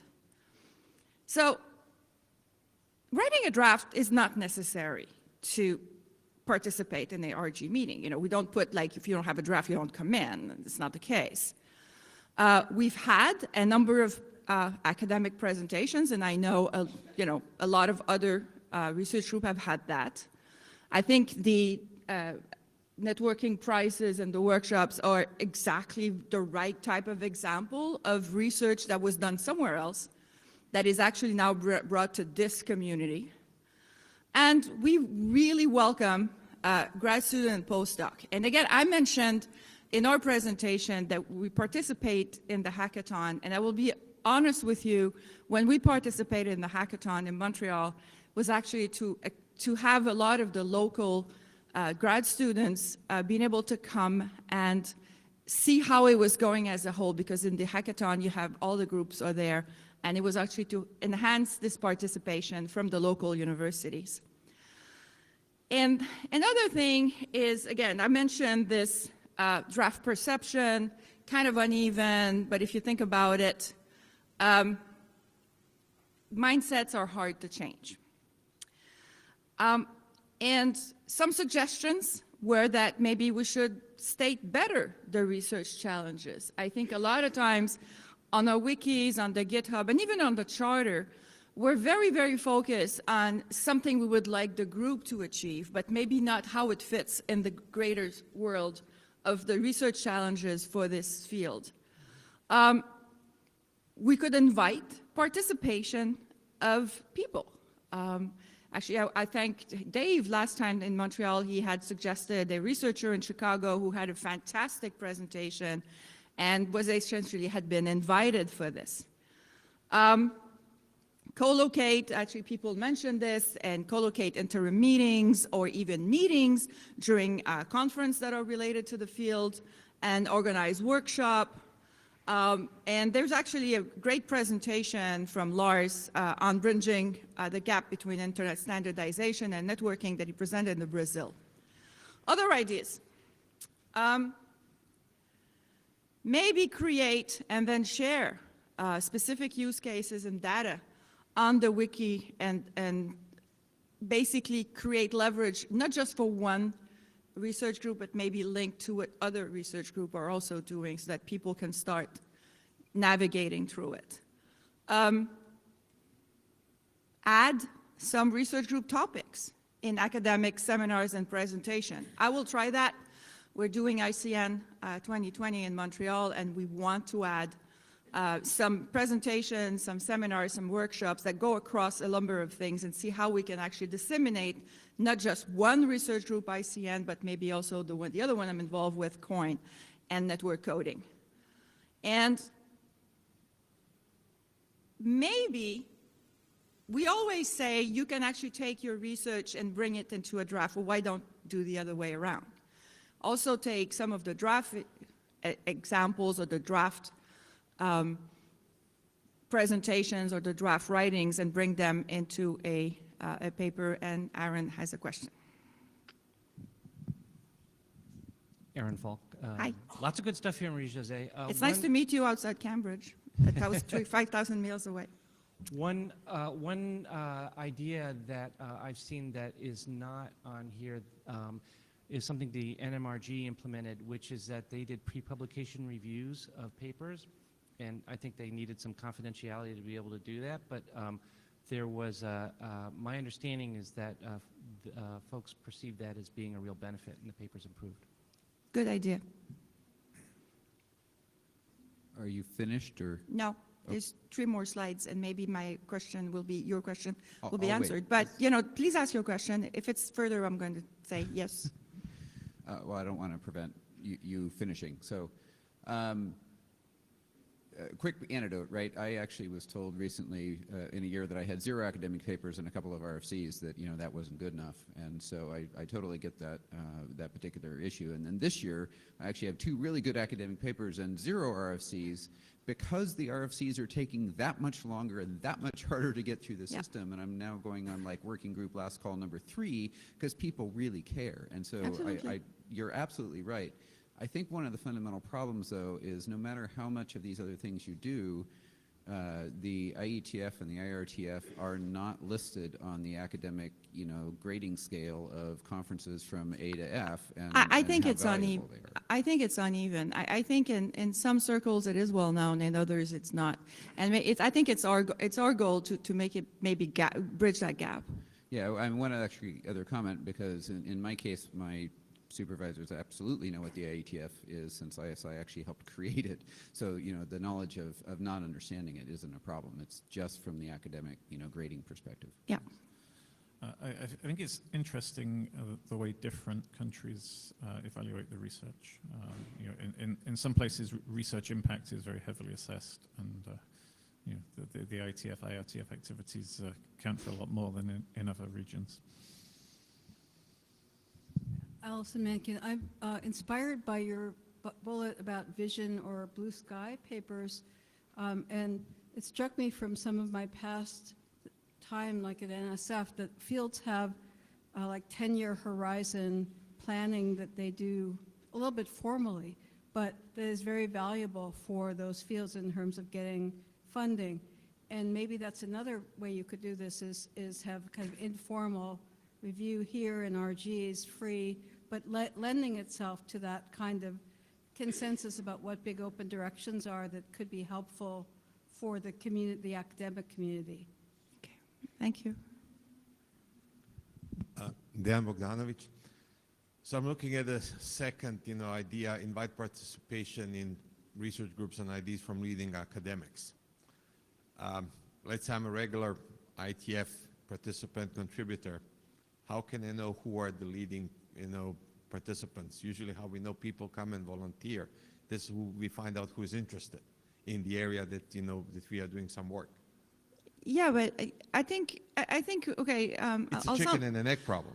Well, I think I'll sound like a social media guru here or some kind of influencer, but we all are at the center of, especially in this research world, we're all at the center of a large number of connections, and we know who are the leaders in our world, and we can actually reach out to them. And if they cannot come, because, for a reason they can't, a lot of times people are really nice and they're going to suggest somebody else. So I think we should not think that the world is limited to this room. The world is all around and connected in 100 ways. So I actually strongly believe that, if we invite, every time I've invited somebody in this environment, even when they couldn't come, they actually suggested someone else.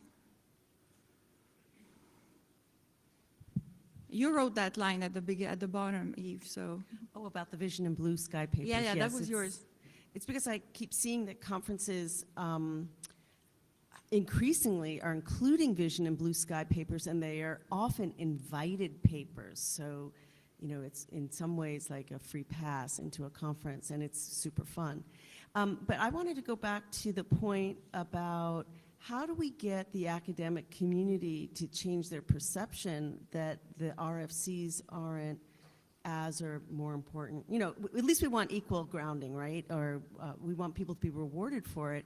And I wondered whether in the same way that Vision and Blue Sky papers are around fostering, looking further ahead, and that's what the IRTF does, whether we can reach out to some of the communities and I'm from the US, so this is a US-centric idea, but it translates to other geos.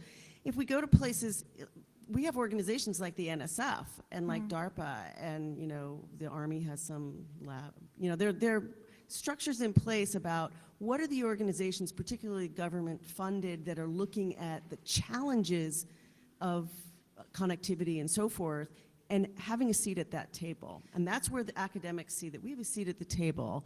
And I think, yeah.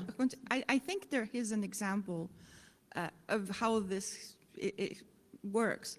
I'm old enough to have come to the IETF where it was really only US people. And I'm also a reviewer on the European research projects, the big, well, now it's called H2020, but it was called all kinds of other things before. And at one point, somebody put in some of the outcomes and dissemination was participation in the internet, IETF. And suddenly the rise of Europeans in the IETF went that way. And I think maybe there's some similar thing that we could do in the IRTF to get more participation and dissemination. But my point was that we can certainly go out and ask others to come into our community. How do we go out and get invitations? Well, I think it's a two-way thing. Right. So that was more the nature of my point and question. Christian Wittemer, about the RFC and evaluation. The RFC editor pushed a change in the RFC format a couple of years ago, I don't know whether you noticed, to have an OID reference on every RFC, which was precisely to facilitate citations of RFCs in journals. And you can actually very easily count the citations of a given RFC on various libraries. And I think that if we are concerned with that, then you can use these citations as a way to give weight to publications. Yeah. Yeah, thank you. Marco Kojo. An additional note related to this. There is a very good paper published in ACM CCR by Brian Carpenter and Greg Partridge that discusses the role of the RFCs as a scholar paper, starting from how to cite them. Thank you. Okay, so I'm getting out of, oh, hi Dirk, I'm sorry. Dirk Kutscher, just quickly, I'm thinking that this presentation and also the discussion is suffering a little bit from what we actually criticized earlier. So projecting known methods of working from the IETF to IRTF research and then wondering, oh, why doesn't this work for academics? So I think you even mentioned standardization on an earlier slide. I mean, this is really not what this is about. And so RFCs, I mean, that's an issue that, we know that a standard strike RFC takes some time, but that's not what we are doing in the IRTF. And so I think what Dave mentioned earlier, that's really important, so there are at least two criteria to be aware of. So say some useful output for the IETF in some way, but also, I mean, doing really good, relevant, quality research. And if we are not able to do that, no academic will find it interesting to come to us. So, and for that, I think it could be interesting to discuss, say, certain indicators or, say, models that seem to work well, and also maybe ask the question, I mean, what's the point of writing a draft or RFC? I mean, there must be some, some utility to that.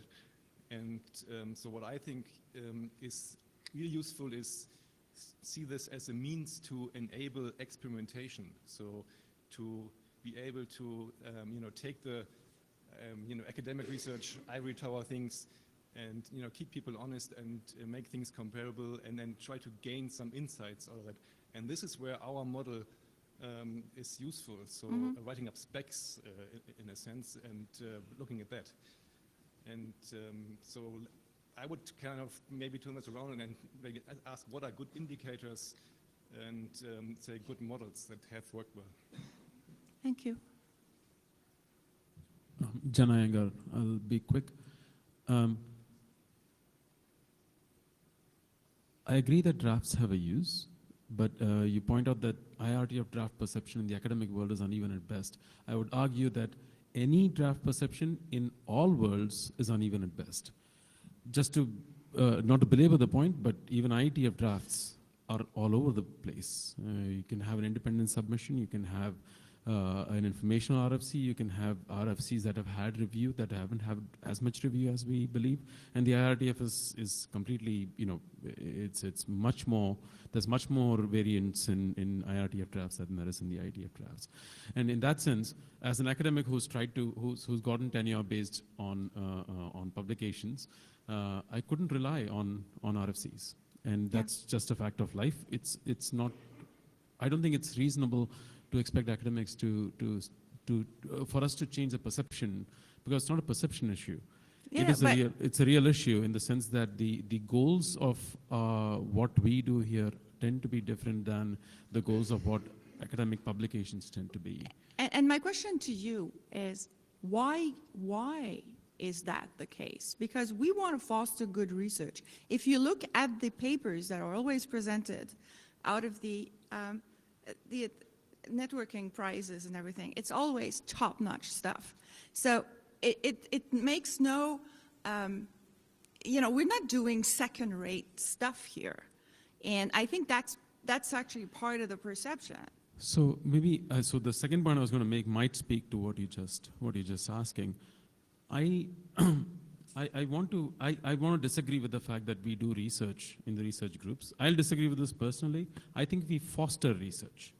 Well, I think that's an important distinction. That's fine, yes. I think there's a very important distinction.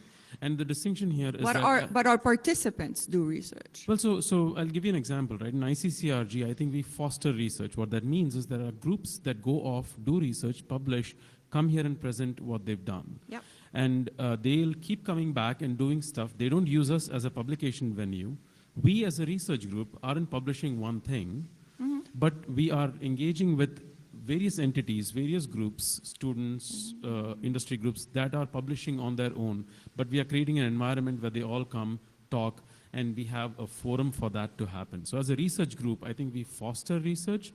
I don't think we are a publication venue, but I think we should be clear about the fact that we are allowing and encouraging and making the research happen, but the metrics shouldn't be publication. Hi, Dave Moran. I want to go beyond and emphasize, I think, even more strongly what John was getting at. I mean, I do research. I run an RG. I participate in RG.